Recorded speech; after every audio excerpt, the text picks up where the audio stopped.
I used to be very, very religious. I mean very religious. I was almost a fundamentalist in religion. And I was going to church every single week together alongside with my family. I was so devoted, but not really out of love, but more out of fear of what they said, of what this God could do with me if I don't worship him. And so I did every single week. Not how I do it now, but in a complete different way. More in group, all of us, coming together, all of us. And so chanting for this God. And I was chanting with my lungs were depending on it. I mean, it was so fundamental that I was, but more out of fear for this God, not out of love. It was a complete different kind of worship of what I'm doing now. In this worship that I did, they always said, if you don't follow God, then you go to hell. If you don't follow God, you follow the devil.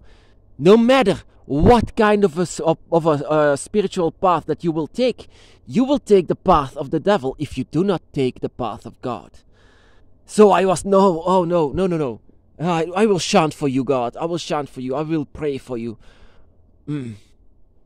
So yeah, it was a complete different kind of experience that I have now. You know what it was actually in this church, in this time of worship of this religion. I didn't had an experience. It was just things that I heard from a guy in front of a church, of a golden altar. Was always saying, you have to do this and you have to do that, and you cannot do this and you cannot do that. And I was like, yes, of course. And the experience that I have now with the dragons is completely different. Of course, if I have to believe what I heard back in the day in the church, then I'm following the devil right now. I'm following Satan himself, Satan. And you know what? I will follow him 1,000 times more than whatever this God was, because I will never, ever, ever follow anything else but my own feelings. And my own feelings was saying, you have to get out of this religion and follow your own heart and follow your own destination. Follow your own spirits and follow your own instincts. And so that is what I did and learned once the dragon came before me. And once I came to know a goddess from Babylonia, which was very much demonized by religions, a goddess named Tiamat. My name is Tim, which means son of Tiamat. Coincidence, I don't know. But I follow her. She's my goddess. Sometimes I bow for her, even though I understand that she said that we do not need to bow for her. We do not need to pray for her. We just need to be there for her. Just notice once she comes before you. That is the only thing that she asks. She asks to notice her whenever she comes. That is the only thing that she asks. She doesn't need prayers. She doesn't need any kind of worship. She only needs your attention. Just once she comes, that you know that she's there. With what this said, back in the day, of course, like I said, they made people believe as well that this earth, the earth in itself, that I believe is the energy and power of Tiamat, that the earth in itself is the devil, that it was all God's saying all over the creation of the devil. But that just comes because I said, yeah, Tiamat was in fact the one that is the earth. The earth is her. She is the draconic energy that breathes out of the earth itself. Then that is inside of this religion, it was being said that this world, this earth is actually not important. It's the afterlife that is important. But I came to know this from Tiamat, that is very important. Every single energy that lives here on this earth can be used for magic, can be used for anything. Everything can be bent, everything can be bowed, everything can be changed. And that is the power to change everything belongs to you, is inside of us. We only need to believe it, we only need to see it. And that is, also something that I learned from the dragons. The dragons say that here your time on earth is very important, and whatever you do in your life will have many consequences, and also is very important to learn everything. This is an experience. Your life is an experience. Everything you see here will be remembered in the afterlife, and the afterlife will be just it. You will think about this as just remember it just like something vague, but it will be inside of your mind once you return to the dragon's realms, once you return to your gate. Of course, Marduk. Marduk was the opponent of Tiamat. Marduk, I don't like the guy. You know, there are many creation stories of the dragons. Tiamat's creation story is that she had the power to create life. She had the power to make this physical realm. She had the energy of life, but was not interested into making it because she doesn't need prayers. She only has her children, the dragons and serpents. That is the only thing that she needs. That is her serpents, her dragons, and her men by her side. And so she only needs that. But of course, Marduk was interested in this because Marduk was a slightly lesser god, but he had not the power to create life. He needed Tiamat's energy to create life, and out of this life, he can manipulate all of this life to be the prayers for him, so that they actually give the energy to Marduk. Marduk eventually becomes the Abrahamic god.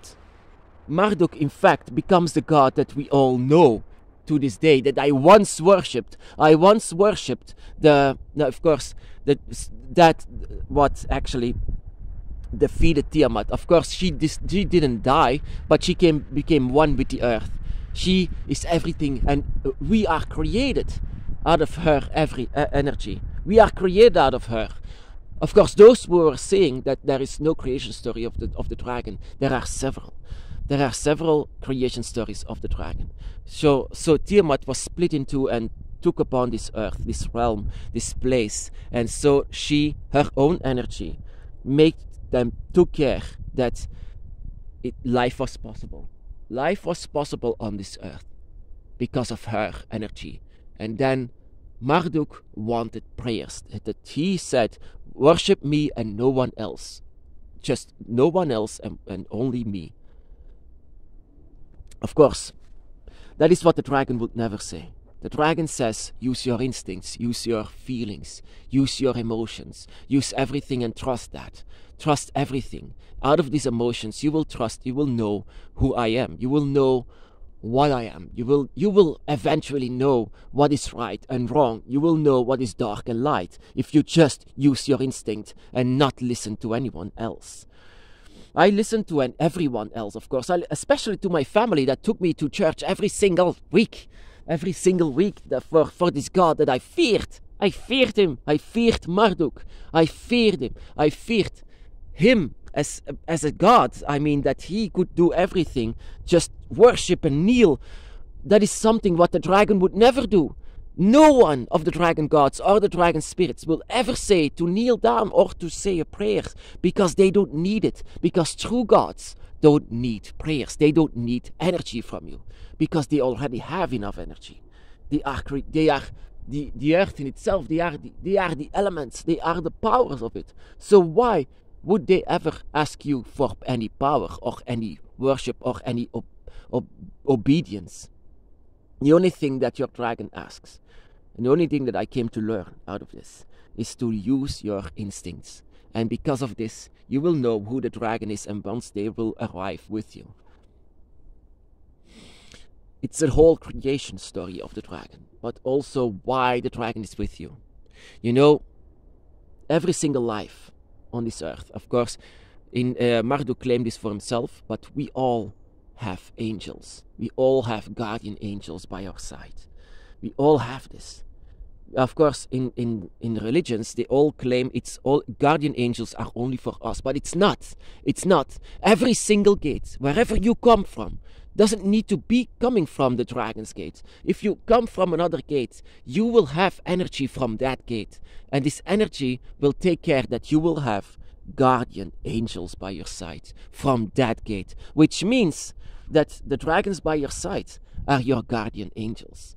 They are the ones that have to take care that everything goes fine. And whenever you are gone, whenever your time is up here, you will be guided by your guardian angels back to your gate. And that it will be with every single living thing upon this earth. Even the trees have guardian angels by their side. Wherever they come from, wherever, everything that is alive, the plants, the animals, us. It is important to know where you come from. And that is also very interesting to know where does your gate come from? Where do you belong? What is your gate? And that is why I don't like religions. In religions say, come to me, come to me. That is what the dragon will never do. The dragon will never say, believe in me, you have to follow me. No, no, no, no, no, no. No, the dragon will always say, I'm here. What are you going to do? And if you react like I did, follow on your knees and just, oh, I submit. Yeah, of course, this is your gate. This is your gate. This guardian angel comes to you and you are shocked. You are just this feeling of happiness, this whirlpool of emotions. When you have this, once you can feel your guardian angel, then you belong to the gate where this guardian angel comes from. You have guardian angels by your side. If you listen to this, it will probably be dragons by your side. And even though you never felt them before, they are always with you. I know this. And even if you are on Marduk's side, because he was a god, but he belongs to another gate, there are people and also other beings that are guided by Marduk's energy inside of one of these gates, but that doesn't concern us. Of course not. We don't need to follow that. Most of the time, he is actually the God that demands prayers. He's the one that demands it from every single one of us, even if you don't belong to this gate. I will say, fuck you. Sorry. I will say, sorry. I will say, no. I will not, because I feel the dragon. Even, this is a God that wants to take away, take away from, this is not your gate, come to our gate. No, no. I will not come to your gate, because this is not my gate. I felt this once I was 12 years old. I did not love your God, I feared him. And whenever you fear a God, you have to go away from it. And you have to find your true gods. And for you, they will not truly be gods. They will be a mom or a dad. My goddess, Tiamat, I will always call her my mother, because she feels like a mother. She's not a goddess to me. She is a mother. She's much more than a goddess. And I can feel her everywhere. And I miss her every single day. And that is how you can see where you come from, where your gate is. And it comes from the dragon in our case. So yeah, it comes from far. Of course, this requires some research, of course. But our guardian angels are dragons.